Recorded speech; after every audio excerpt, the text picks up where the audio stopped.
Welcome to the Root in Nature Research Database.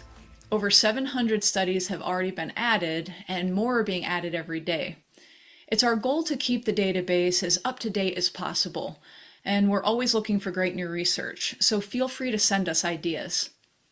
You don't need to be a Growth Network member to access this resource. It's free and open to anyone who has a use for it, so you're welcome to share a link with your friends or colleagues. One of the main reasons we created the database was to help practitioners easily find evidence-based techniques and interventions.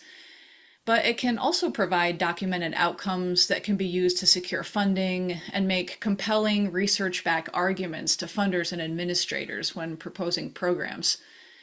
We also hope that researchers, students, policymakers, and educators will make use of the database. Really, anyone seeking quick access to research that can inform further study of nature-based interventions and their intersections with allied disciplines. From the main Root in Nature page, just click the Therapeutic Horticulture tab and click Research Database. You'll be brought to the page that you see here. So on our left-hand side, you can see that we have the purpose and intended users. You're free to read these things, how the studies are categorized so that you're aware of those. The tagging glossary can be really helpful so that you can understand how we've defined various filters and tags that we've placed on each study. So I highly recommend going through this just so that you have a little bit more orientation.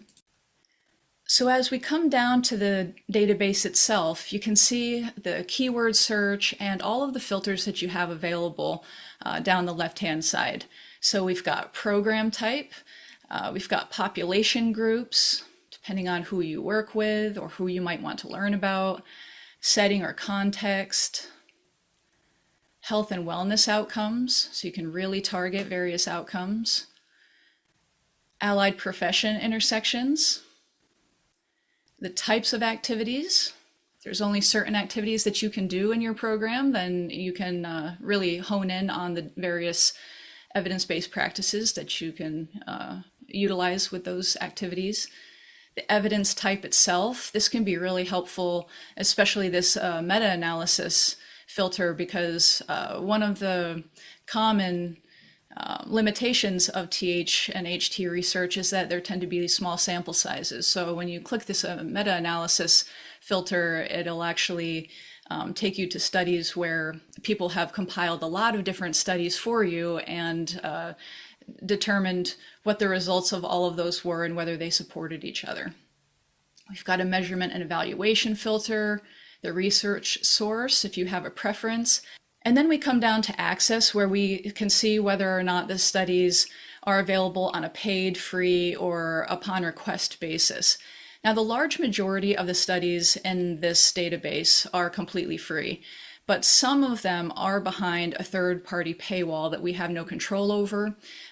So there may be payment required, but we didn't want to exclude those because they do tend to be very high-quality studies. So let's take a look at how this filtering system works. If I click that I want to see studies that are therapeutic in nature, and immediately can see that there's 619 results. That's quite a large amount. I can click Download List, and immediately it gives me all 619 of those studies in one document that I can print. I can take any of these APA citations that I need to use in a paper.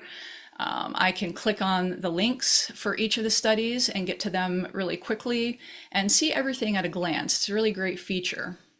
I can just reset filters, and let's say I want to see about dementia and traumatic brain injury.